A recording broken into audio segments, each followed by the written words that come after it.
Hey guys, welcome to the Incision podcast. I'm joined by Guy Drinkel. Guy, welcome to the show. Yeah, it's not the same now.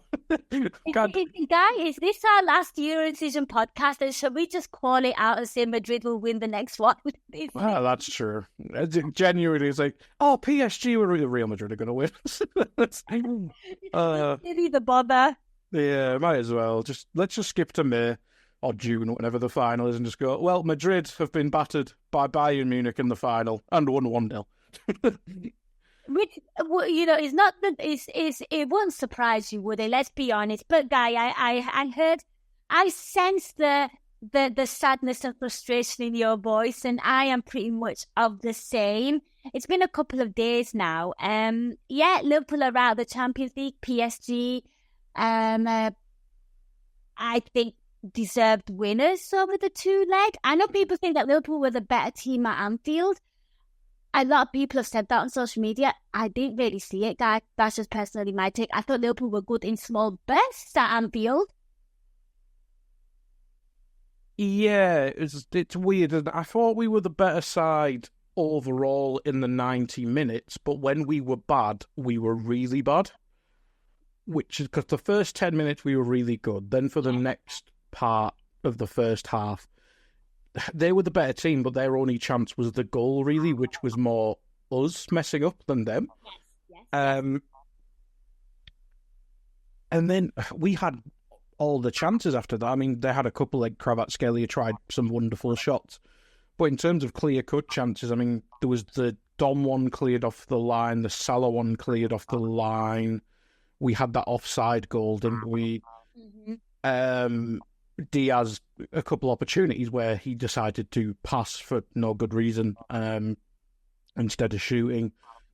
So I think for the majority of the 90 minutes, we were the better side, but extra time will skew it, and probably deservedly so, because as soon as we took off McAllister and Szoboszlai, I don't think we touched the ball. You know what? There was obviously had loads of chances, and obviously, there was some big misses. Salah had a couple of good chances, but one that kind of sticks in my head, and many days on now, because it feels like many days on, I should have moved on from it. But there was a moment in the second half. I think, it was the second half. We were attacking Annie Road, so that's definitely second half of normal time. And Jota was on the counter, and I saw Salah just hook the ball off and run it, pass it across to Diaz. Diaz decides to cut in. Not back himself, should have shot on the instant. This is what I was thinking. I really miss Sadio Mane. Do you remember that? Yes, yeah, that's one of the ones I picked out. That it's just, and that's when I was just like, this is, and for those reasons and that kind of indecision and not backing yourself is the reason why I believe that we didn't deserve to win, because nobody's really backing themselves. Salah was better in this game, but he was dreadful in Paris. But and Salah is a fantastic. I know the goal scoring is on Salah. I'm sorry. It was just, I don't think we deserve to win. I know it sounds brutal and it sounds harsh. Yeah, to be fair, I agree. I mean, you look at the tie overall; they should have won 8-0 in Paris. So it's only fair they went through. Quite a lot of narratives came out after the game about how we need to rejuvenate the attack line. And the sad thing is, the most likely one to leave at the minute is Salah, which is terrifying. Yeah. Because I know we have the Diaz contract up the summer after, or it might be the summer after, but that needs sorting one way or the other. Jota looks like he's ready to learn Arabic, which it's kind of sad to say. But he does look finished, doesn't he? Yeah, he does. Hopefully, after, I don't know, a few weeks or whatever, or maybe next pre-season, he can look back to his best. But we're just waiting for the next injury at that point, aren't we? Out of the front line, the only ones you'd say you'd really want to keep next season are Mo Salah and Cody Gakpo. Yeah. I know Luis Diaz has a lot of fans, and deservedly so, because when he's good, he's really good. But, I mean, this season, he started the season excellently left wing, scored that hat-trick against Leverkusen, did 6 out of 10 up front, which was probably our best option considering Darwin was the alternative. And then since then, he was good against Newcastle. That's about it. Like, for considering how you mentioned Sadio Mane, like considering what Mane used to bring to this team, he's not hit that level. I think he, at times, in the odd game, he can hit Sadio Mane level. But Mane, I mean, go back to the title-winning season. Mane was our best player. Yeah. Luis Diaz is never going to hit the levels where he's doing better than Mo. He can't do better than Gakpo. No, you can't. I think the only time when Luis Diaz really impressed me was we bought him in the winter window, right? Yeah, 21-22. Yeah. And when we bought him, he had this streak of being phenomenal. Mm-hmm. All the way to the Champions League final in Madrid where they doubled up on him because I thought that was going to be out and he just got knackered by the end of it. And that's not his fault. That was just obviously us getting it wrong and, like Real Madrid being smart. But that was the only time where there was a big chunk of him that he impressed me. I get it in bursts and that's not good enough. I feel like our front three, whatever the combination might be, Barmos doesn't score enough. Yeah. I feel like we don't look like we're in sync. If Salah's not scoring or creating, I don't think any of the others will step up. I think Gakpo can score, but I don't see him as a creative player. No, he doesn't. I know he doesn't. And again, I don't think he's been like full on, like consistent to warrant that kind of praise. Mm-hmm. I think he's technical. I think he's technically gifted. Mm-hmm. But I just thought it's not there for me. Yeah, I think Gakpo ideally is probably your fourth choice and can back up everyone. This isn't it. Like because Jota before the season was actually no, Jota was probably asked. Say if we get a starting 9, and then a left wing. We're not going to do that in the summer, are we? It's a weird one because I think number 9 is probably the one we need to sort because, well, Darwin and Jota just haven't been good enough this season. If we go into next season and it's Gakpo and Diaz again, I wouldn't. I don't think it'd be the best.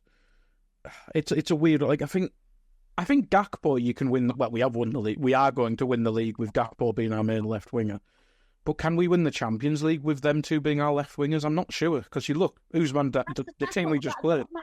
This is my takeaway from the front three and the Champions. I don't think we're going to win it with that firepower. Absolutely not. Yeah, because the good teams know, well, if we just put 3 people on Mo Salah, then they aren't going to step up. This is it. And other teams that you're competing with who are going to want to... I'm not being funny. I felt like PSG's attack was better than ours. Oh, it is. I mean, you look at... Like, Kvaratskhelia wasn't amazing at Anfield, but he still had those moments where he looked like, he skinned 3 people and had a shot and nearly scored a worldie. Yeah. Usman Dembele, it wasn't really him doing anything magical, but he scored. Barcola didn't have the most exciting night, but he was excellent for the first half, especially in Paris. And then they bring on Desiree Doué, who was amazing when he came on and then scored the winning penalty, obviously. We just, like, obviously, we had injuries. Chiesa doesn't exist anymore, or never has existed, let's be honest. Which is a shame. But, like, say if Gakpo was fit and Jota was firing, like, would Luis Diaz or Darwin Núñez come on and make as big an impact as Desiree Doué? I'm not... Well, Núñez came on and he fizzled out within 15 minutes from me. I forgot he was playing. Yeah. I mean, the only reason you, like, noticed him coming on, making somewhat of a difference is because how bad Jota was. Yeah. That's the thing. And he was already annoying the PSG backline because he was like, obviously he's a different kind of threat. He's quicker, he's a bit more aggressive. But after a bit, he fizzled out as well in extra time. I didn't know he was playing. And then we brought on Gakpo, who clearly is nowhere near. Yeah. Yeah. It's weird, like, the slots had the... You've got a game to win at Anfield. It's a European night and you can't be up for it. By the way, before I even started, I thought the crowd were dreadful. I'm not being funny. Like, is that Anfield Atmosphere? is it? Yeah, it's weird. Some people who obviously went to the game have said that the atmosphere is really good. So I don't know if Amazon or however the mics are set up just had it I really think the people there, pretended. it's guilt by association. Possibly, because I mean like was it the second half where we were playing quite well? It seemed quite up for it, but the first half it was you could only hear the PSG fans, and extra time it was kind of dead as well. So I mean, going off the television, I'd agree it was kind of awful. Like I know like they have the travelling ultras and all that jazz. But like you could hear our away fans in Paris more than you could hear at the home fixture, which it's not great. Like I know modern atmospheres in football, especially English football, where it's all like I'm not being one of them where it's all tourists' fault and stuff like that. But it is all about the event now rather than the working man's game and stuff like that. But like in recent, maybe not last season because it was the Europa League, but like the Barcelona game, atmosphere was amazing. Other big games in the Premier League, the atmosphere's been amazing. I just maybe because it's the round of 16 or something, or maybe because they just thought PSG shot their one bullet last week and it didn't work. It would. I don't know. I don't know because we still get up for the big games, but this one it just felt dead, or we were intimidated by the away fans or something, which is weird to say. And I do say that as a not match going red, but it was weird. Like the cup final last year, I was lucky enough to be a part of that. The League Cup final last year, that is one of the most amazing things I've ever been a part of, and it just never. Like, that translated so well through on TV afterwards. It just didn't happen on Tuesday. Yeah, I would agree with you that. And I don't care or Liverpool get up for big games. You're in the Champions League. It's a game under the lights. It's Europe. You're playing the French champions. I don't care who you're playing. I don't care if Liverpool were playing Club Brugge in the last 16. That's unacceptable from the supporters. It's just disappointing. It just you can't go around saying we're the best fans in the world, which you're not, by the way, and then say, oh yeah, we're the best fans in the world, and then you can't bring an atmosphere. I don't get this. I don't know, and you can't blame it on modern day fans because I don't think that stadium is filled with all tourists. I think it's a collective thing. Then maybe you're right. Maybe it was a bit of arrogance. All right, the Reds, it's Jack here, and that was a clip from one of Anfield Index's audio podcasts. If you have enjoyed the video, make sure you do like, share, and subscribe to keep up to date on all things LFC. We record around 100 audio podcasts every month, with our shows featuring match-going fans, top journalists, professional analysts, and even Liverpool legends along the way. With the great Dane himself, Jan Molby, joining us every single week. If you want to listen to all our podcasts for free, head over to AnfieldIndex.com/podcasts. Our audio shows are available wherever you get your podcasts. Just search Anfield Index. Or if you prefer to listen to all our podcasts in full and without any ads, why not head over to AI Pro today to check it out now at AnfieldIndexPro.com. If you want to get involved in the great growing community of Liverpool fans, check out the Anfield Index Discord. The link is in the description. Do get involved with that from Reds around every corner of the globe. For now, Reds, hope you enjoyed this video.